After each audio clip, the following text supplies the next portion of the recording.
ሲነግድ አያተርፍም። የካህን ንግዱ ምእመን ነው።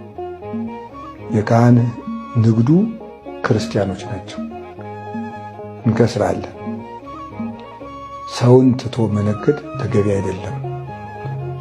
በዚህ ዘመን አብያተ ክርስቲያናት ማልማታቸው ልማት መስራታቸው መልካም ሆኖ ሳለ ክርስቲያንን ትቶ ግን ማልማት ይሄ እነ ቅዱስ ጴጥሮስ ሲለፉ አድረው ባዷቸውን የተመለሱበት ንግድ ነው። ትክክለኛ ንግድ የክርስቶስን በጎች መሰብሰብ። ጌታ መጥቶ 12 ሰው ሰበሰበ እንጂ 12 ብር አልሰበሰበም። 12 ሰው ሰበሰበ። 12ቱ ሰዎች ሰው ሰበሰቡ። የሰበሰቧቸው ሰዎች ቤተክርስቲያን ሰሩ። ካቴድራል ታነጸ፣ ተስፋፋ። ሰው ሳይሰበስቡ ህንፃ መስራት ግን ህንፃውም በባይድ ይፈርሳል፣ ህዝቡም ይጠፋል፣ ያለ ዋጋ መቅረትም ይመጣል። ጌታ ግን ይህን ያለ ይሄ ነው። ርክበ ካህናት ማለት ተገናኝቶ ራስን ማረም። ሐዋርያትም ተመለሱ ወደ እውነተኛ ዓላማችሁ እንዳለ የመታረሚያና የማረሚያ ጉባኤ ነው። ስለዚህ ምድራዊነት ማረም። የቅዱስ ሲኖዶስ ጉባኤ በዓመት 2 ጊዜ ነው። ይህ የሆነበት ምክንያት አለው። እግዚአብሔር ለሙሴ በዓመት 2 ጊዜ ቀንደ መለከት እንዲነፋ አድርግ ብሎታል። ከዚያ የተነሳ የወንጌልን ቀንደ መለከትነት ለሕዝብ የሚያዳርሱ ሊቃነ ጳጳሳት በዓመት 2 ጊዜ ተሰብስበው የእግዚአብሔርን አዋጅ ይናገራሉ። ይኸውም ምክንያት አለው። አሁን በርክበ ካህናት ተሰብስበው በልጉንና ክረምቱን ይመግባሉ። በጥቅምት ተሰብስበው መከሩንና በጋውን ይመግባሉ። የማለት ማለት ነው። ለ6 ወር አንድ ጊዜ ለ6 ወር አንድ ጊዜ ጸለዩለት ማለት ነው። ዓመትን በጸሎት ለማስተዳደር ነው ሲኖዶስ የሚሰበሰብበት እንጂ 4 ጊዜም 5 ጊዜም መሰብሰብ ይቻላል። 2 ጊዜ የሚሰበሰቡበት ምክንያት እግዚአብሔር ለመንፈቁ ሰላም እንዲሰጥ 2ቱን ወቅቶች በጥቅምት 2ቱን ወቅቶች በግንቦት ተሰብስበው ይባርካሉ። እግዚአብሔር ዘመንን እንዲባርክ ዓመቱን እንዲባርክ በ6 ወር ሰላም፣ ፍቅር፣ አንድነት እንዲሆን በ6 ወር ደግሞ ሰላም፣ ፍቅር፣ አንድነት እንዲሆን 6ቱን ወር አንድ ጊዜ 6ቱን ወር አንድ ጊዜ በጸሎትም ለመባረክ ነው።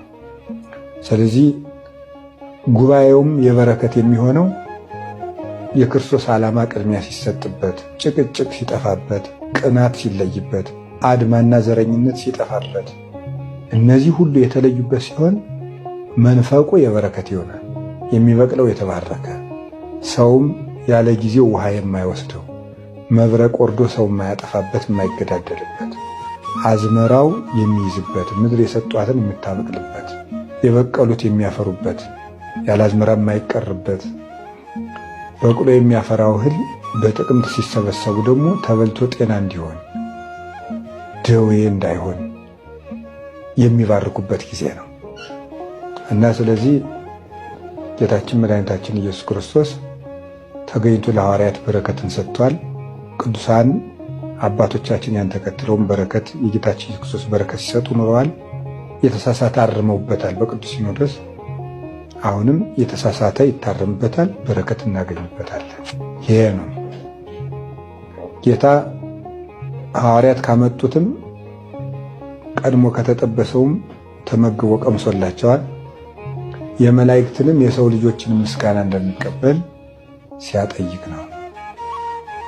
በሶስተኛው መገለጡ አዋቂነቱን ሁሉን አዋቂነቱን አስረድቷል። ምድራዊነትን አርሟል። ፍቅሩን ገልጧል። ታች ዝቅ ብሎ ምን አለ? ጴጥሮስ የተሳሳተበትን መንገድ ነገረው። አሳ ሳይሆን ሰው እንድታጠምድ አደርግሃለሁ ብሎት ስለነበረ ሰውን ማጥመድ ክርስቶስን መውደድ፣ ሰውን አለማጥመድ ደግሞ ክርስቶስን አለመውደድ መሆኑን ሲገልጠው የዮና ልጅ ስምዖን ትወደኛለህ ብሎ ጠየቀው ማለት ነው። ክርስቶስን መውደድ ማለት የክርስቶስን በጎች ማጥመድ ነበረ።